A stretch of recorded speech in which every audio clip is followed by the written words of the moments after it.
Welcome to the Chasing Goalpost podcast, where we elevate authentic human stories, as we're about to do here with my fellow Canadian friend on the other side of the mic, while also sharing personal finance, growth, and career insights as we aim to help fellow 9-to-5ers build horizontal income streams. Now, for those in the audience, today we're joined by an entrepreneur whose journey began 18 years ago. While many college students typically take the conventional route of landing a job and gaining experience in the corporate world, our guest took a different route. Right out of college, he moved back home and launched a waste removal business, which has since grown to serve 4 cities within Canada. In this episode, we'll explore the ups and downs of his entrepreneurial adventure, the lessons he's learned along the way, and how creating a lasting legacy through investing has become a key focus for him and his family. Kris Hodgins, welcome to the Chasing Goalpost podcast. Hey, Dusty. It's good to catch up with you. You made it sound like I thought I was only 27 there. You said I've been in business for 18 years. It seems like time flies by. We might have had our math wrong there. We should check the math on that maybe a little bit. I think we're checking the math, and I think we're going to stick with the 18 years.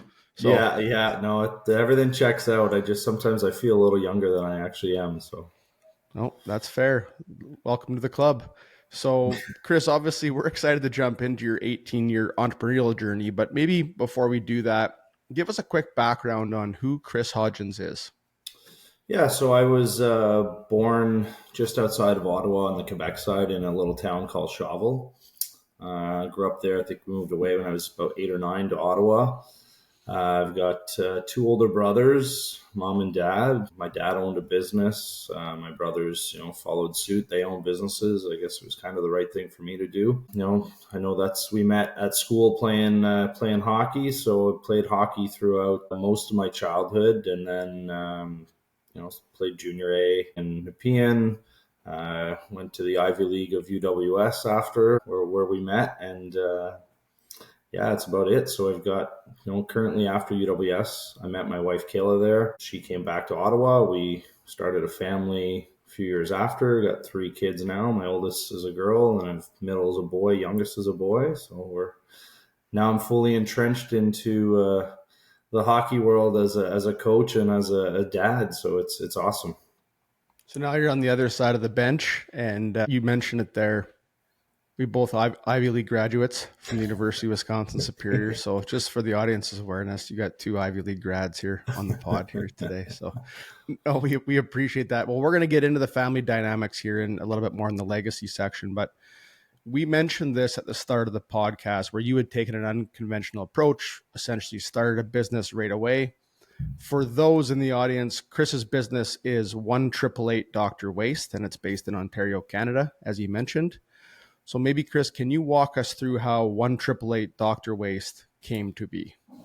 Yeah, so I used to work, I don't know if we were allowed to mention other companies out here, but I used to work for a junk removal company in the summers leading up to university and then through university.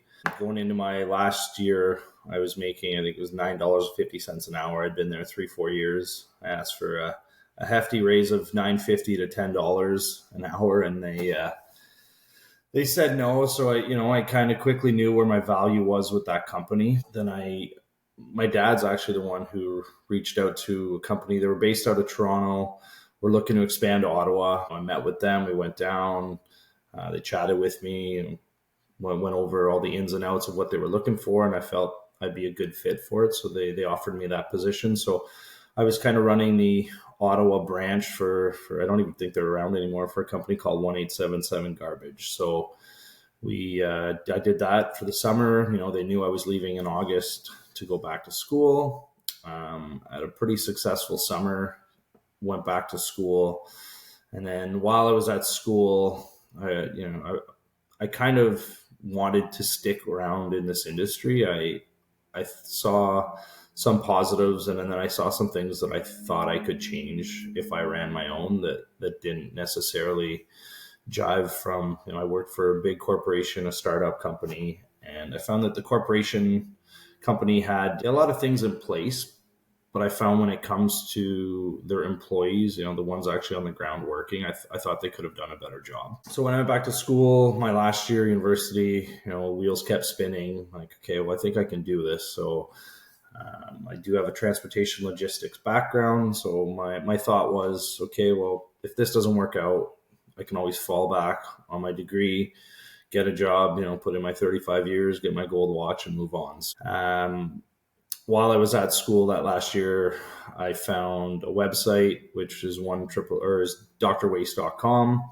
There was actually, for the phone number, there was a company, I don't even know if they're still around online. It was called, I think it was tollfreenumbers.com. So you can punch in keywords, key numbers, and then they'll tell you any toll-free number that has that number available. So, I tried everything. I tried junk guy, junk man, junk gal, and Dr. Waste was available. So I sent a survey out to a bunch of my friends back home and see which name that they liked the best. And that's the name that they came up with. So that's the name I stuck with. Like I said, I got a toll-free number booked right away while I was at school.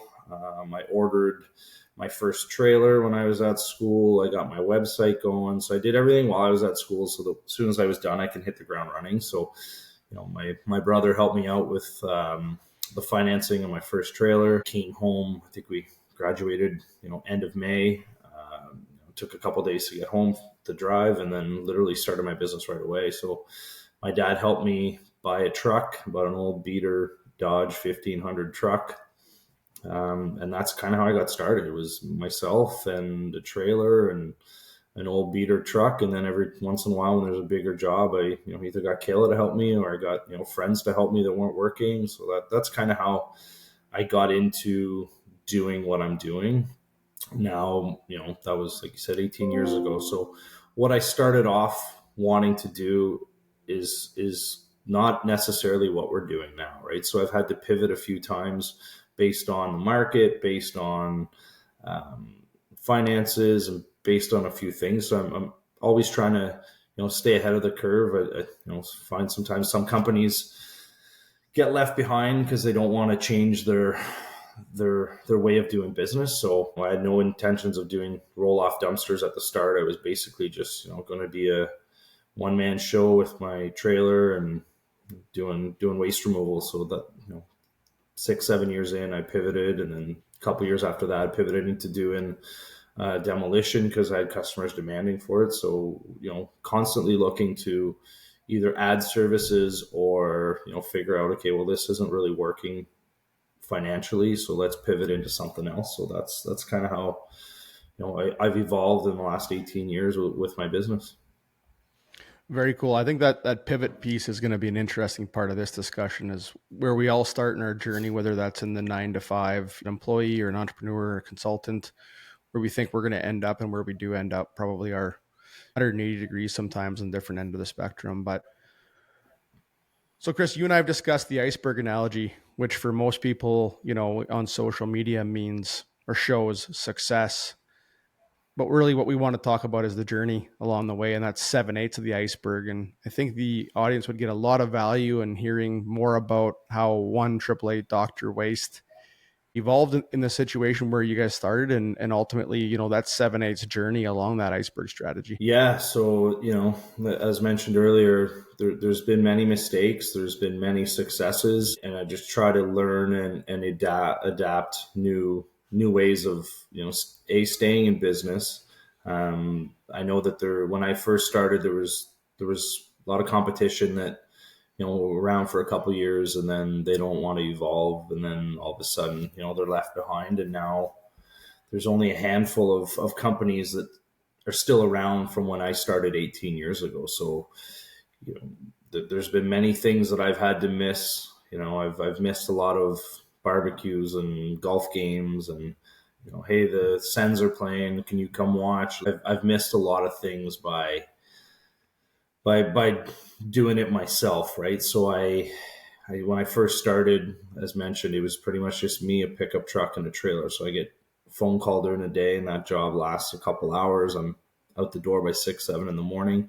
Sometimes I'm not home till 9 or 10 at night, and then start that process over again. So Ottawa's a pretty big government town, as you know. So there's a bunch of my friends are now working in the government or for the city of Ottawa, or teachers, firefighters, whatever it is, as a public servant. So They go and they do their 8 to 4 or 7 to 3 or whatever it is, and when they step the foot out of that office, they don't need to worry about their phone. They don't need to worry about anything. They just, I got to be back here tomorrow at the same time to continue the roller coaster ride. So I've put a lot of things on hold. Kel and I plans for dinner, plans to go meet friends, or whatever it is, and I'm like, sorry, I can't. I've got a job I got to go do, and she's been amazing. Without her support in this, I don't think I'd be where I'm at. I know a lot of the credit goes to her, and just for being so supportive. There's been, like I said, many ups and downs. There's been times where I'm like, why am I doing this? Why am I working so hard to, just not just barely getting by, but like I'm working way harder than my friends, and we're making the same amount of money. I could have just easily gone and got a government job, or drive the Zamboni around the rink for every 10 minutes of the hour. So fast forward now, I've got a lot of friends that are somewhat envious, and they're like, oh, it must be nice, you get all this free time, you get I'm like, yeah, but I didn't always have this free time. And I did hire an office manager back in January. Now she takes care of all of the phone calls and the scheduling of our dumpsters, and I have a GM in place, and he takes care of all the demo stuff. So we do, kitchens, bathrooms, basements. We will take roofs off of houses. We do pretty much any sort of demolition that's needed. So I've got those people in place, and they're amazing people, and they've helped me get my business to that next level. It did take me a long time to hire the right people. I do have friends that own businesses, and they've been telling me, like, as soon as you get a good office manager, somebody who can run the back end of your business, it's game changing. And I see it now because I've been on many trips, whether camping with my family or even just at a friend's house pool party. My phone rings, I get out of the pool, I got to answer it. I book the job, I send it to my driver. So there's a lot of that going on. We were in Mexico and Dominican last 2 years, and my phone was right next to me by the pool. The phone rings, I have to answer it. I book the job, and then at night I send the schedule to the guys for the following day. And it's just, I was never. It felt like I was just working remotely. It was never really a vacation. My wife and my kids all kind of understand, like, oh, daddy's on the phone, we got to be quiet. Like, it's, I've never been able to fully experience just going away on vacation with my family, and only worrying about, okay, well, what do we want to do today? What's for dinner? Like, that's been a game changer. It's been pretty awesome. So, everyone sees success now, but not a lot of people were along for the entire ride, right? So some of my friends have been around for the entire ride, and I've got a lot of positive supports from my friends too. I've had friends jump in, be like, hey, I'm not working today, you need a guy, like. So I've surrounded myself with really good people, both business wise and personally. So that helps too. When your support system is actually supportive and not trying to drag you down, that's a huge one too. I've met people along the way and was like, this doesn't align with what I want to do. So you slowly drop people and you pick up new ones, and you drop people and you pick up new ones. But there's been a handful of people that have been around the entire time with me. So That's really cool. I think that the 7/8 of the iceberg that we just kind of went through, because essentially what you went through there was a lot of your buddies were working, let's call it 9 to 5, Monday to Friday or Monday to Thursday, maybe. You were on the other side working 5 a.m. to 9 p.m. So 5 to 9, Monday through Sunday, right? And now you've got that flexibility and freedom after 18 years of building something. And obviously, a lot of people see that 1/8, but you just kind of walked us through the 7/8 and what that meant for the last almost 2 decades. yeah, it's been like I said, it's been an awesome ride, and if I had to do it all over again, I think I would. I don't think I'd change too many things. Well, let's talk about the way it started, because I think this is an interesting dynamic, as you and I chatted previous to the pod, where you had said you had started with an old pickup truck and a trailer financed by your brother. You mentioned that earlier in the podcast, but I think now you're up to a couple hundred dumpsters, 6 roll-off trucks, or maybe 7 now, 2 vans and 2 pickup trucks. Is that accurate? Yeah, we service 4 cities now, all within about 2 to 3 hours from Ottawa. We've got 7 roll-off trucks. I think we're at 203 or 204 dumpsters. My GM has a truck that he a branded truck that he does his work with. I've got 2 vans, actually looking at potentially buying a third one here for the springtime for our demo guys. So all of our tools and everything is in there. So we've gotten a lot of positive feedback from our demo side of business, because we show up and we're not just a guy showing up with a hammer and off the bus. We look professional. We act professional. We can do pretty much start to finish. If you need, we can do so. We've evolved with the times, and now we're, as you mentioned, 7 roll-off trucks, 200 and some bins, two 2 vans, and a couple pickup trucks here. Plus, not to mention all the specialty equipment that we have. So we bought like a pressure washer. So sometimes we'll do people's decks or siding, especially if we're doing a demo. If we have to cut concrete, it gets all over the place. So we try to take care of our customers as much as possible, so that they don't have to call anybody else in after us to get that done. Look, man, we really appreciate you sharing that 7/8, right? Because that is where the magic happens in over almost 2 decades. And number one, congrats on your 1/8, which is the success of the business, and very cool. And thank you for sharing that 7/8 dynamic, because I think it's important for us all to remember that the overnight success sometimes is almost 2 decades in the making, and I think it's important for us to remember that. Yeah, I think the only overnight success that I've heard of is people winning the lottery. Right? It's not. It doesn't come very easily for most. But if you look at even Amazon, and they started in in Jeff Bezos's garage 30 some years ago, but now everyone thinks that Amazon was an overnight success. It wasn't. Right? So those are the big companies, and there's a million other companies just like it. Yep, for sure. Well, Kris, let's switch gears into investing. And ultimately, I think the important part here is building a legacy. In the past, you've referenced a conversation with a family member that changed your perspective on maybe why you're doing what you're doing. Could you elaborate a little bit on that for us? Yeah, absolutely. So my dad passed away when I was 29.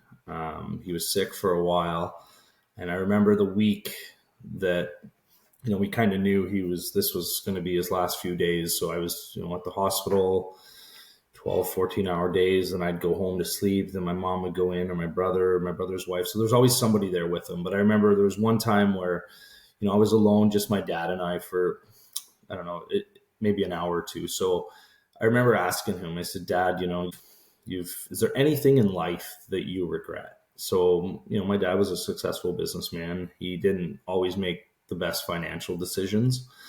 So what he told me was, he said, he goes, I've made a lot of money. I've spent a lot of money. I've had a lot of good times. He's like, I don't regret anything in my life except for not spending as much time with my family. So that, at that time I was 29. I didn't have any kids, but that one hit me hard.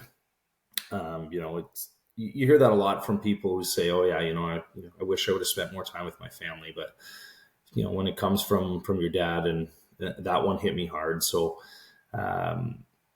when he passed, he had a little life insurance, and he left a little bit behind with my mom. But by the time you pay for the funeral, and you pay for, the credit cards, and you pay to get everything back down to zero, there wasn't much left there. So I started a whole life insurance, pretty much right after that. I told myself, I said, I'm not going to do that to my family.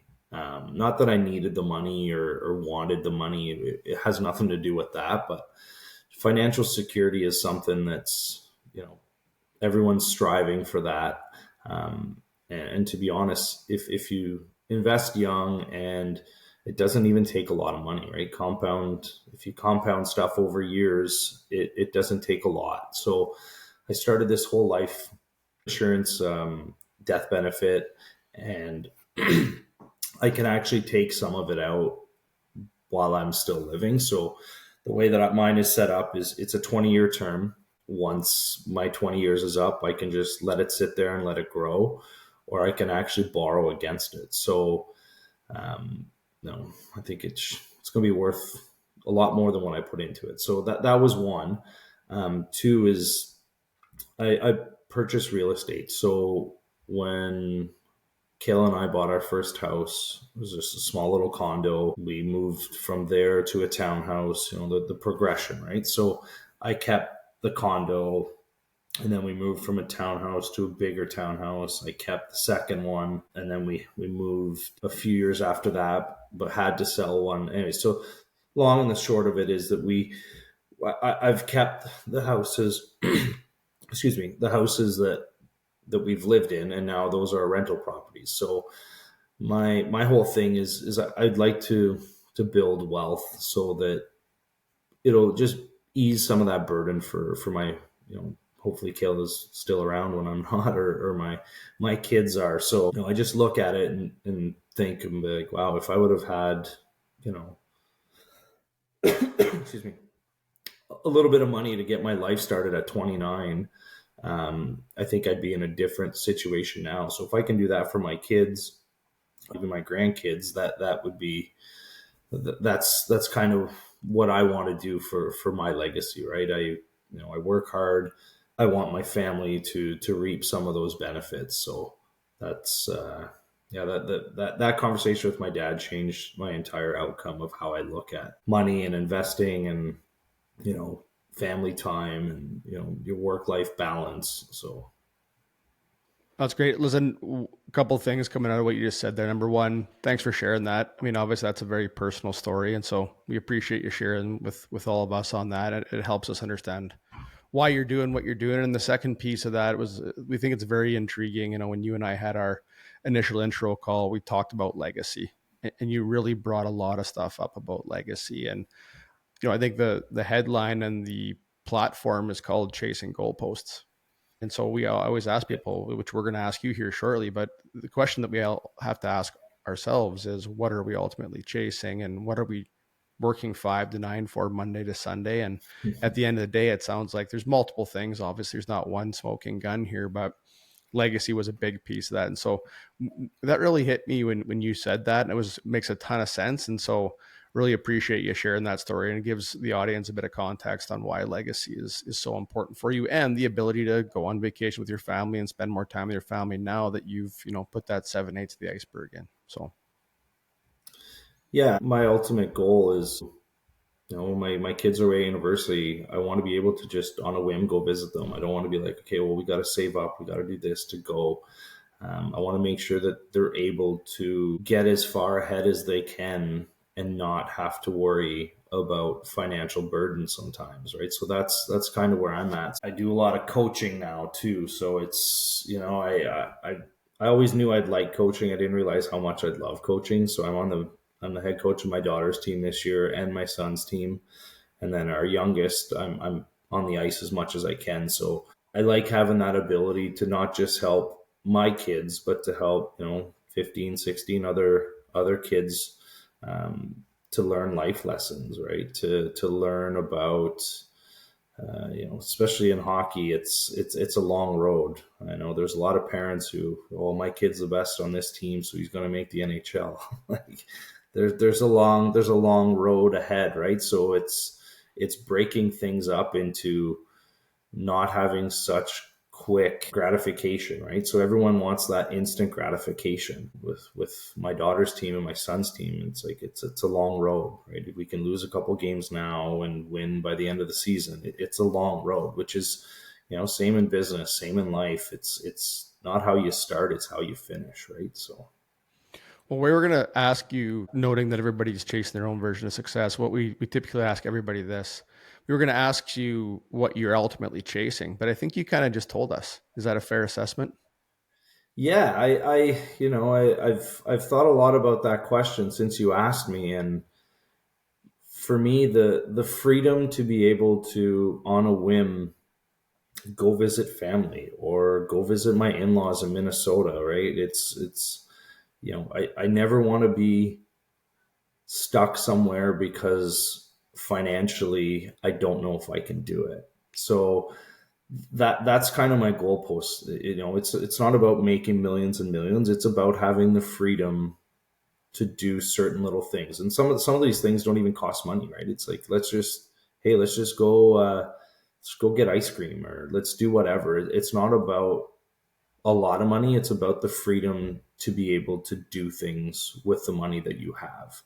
So, my goals might be different money wise than yours are, or different than other people listening to this podcast. So I think people get caught up sometimes on, I have to make this amount of money. Well, maybe you don't. Maybe your lifestyle, if you look at things and be like, okay, what are the important things to me? Oh, well, you know what? I don't need to make a million. If I make $100,000 a year, I can live just as happy, because your goals are different than others. So finding that financial freedom for you is kind of what I'm looking for. So my goalpost is to be able to, make sure my kids don't live in some of the student housing places that we lived in at university, right? If they can, if they want to live in a little bit better situation, or if they want to travel, if when they finish university, they want to travel. I don't want them to feel like they need to hop into work right away, right? You're only young for so long, and those are some of the regrets that I wish I wish I would have traveled a little bit more with free will and free care. And you're just traveling to travel right now. Now I travel with a purpose. I travel with my family, or I travel for work, or so it's, there's always kind of a purpose behind it. Where so those are the kind of the goalposts that I'm chasing, right? It's not necessarily financial. It's more about time with my family and time with my friends.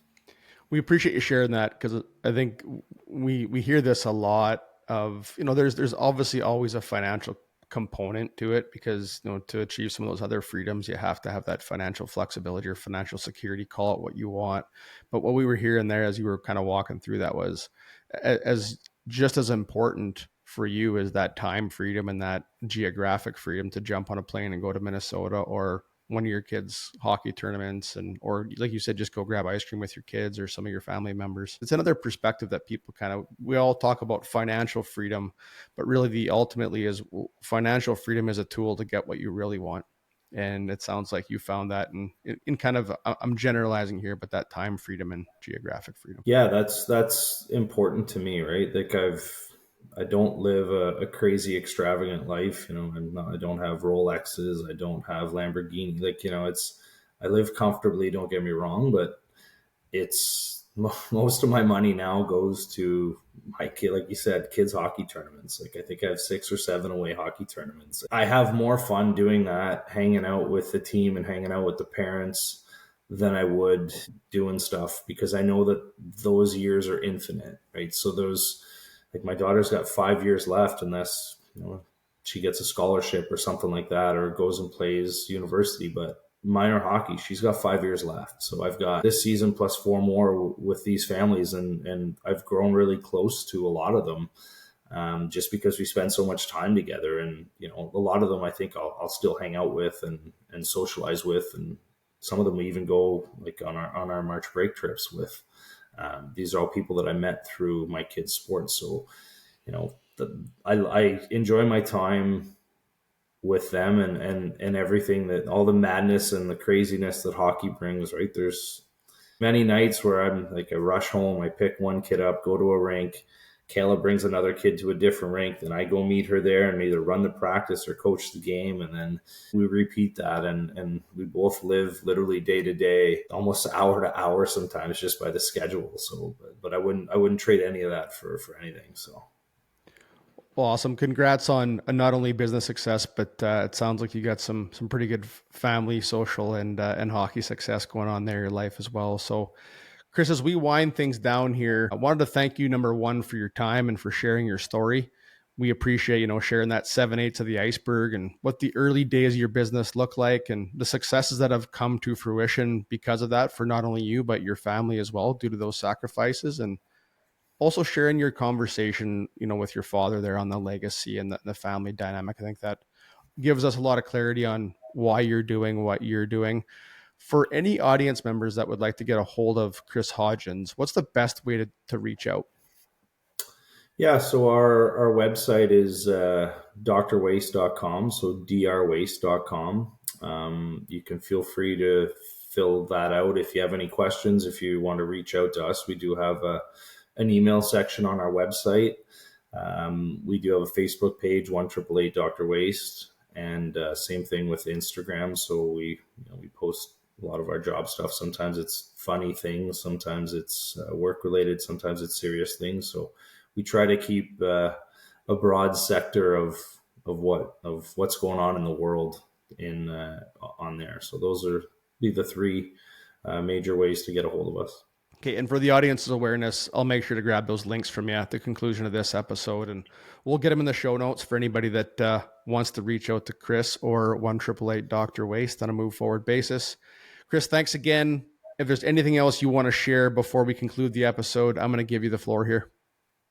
Yeah, no, I think we've covered a lot. I just want to thank you for doing this too. I've listened to pretty much all the podcasts that you've released, and there's a wide variety of stories, which is I think what makes your podcast interesting, right? Because week to week, it's different people talking about different things. It's not specifically just about one industry and how some people have become successful by doing this one thing.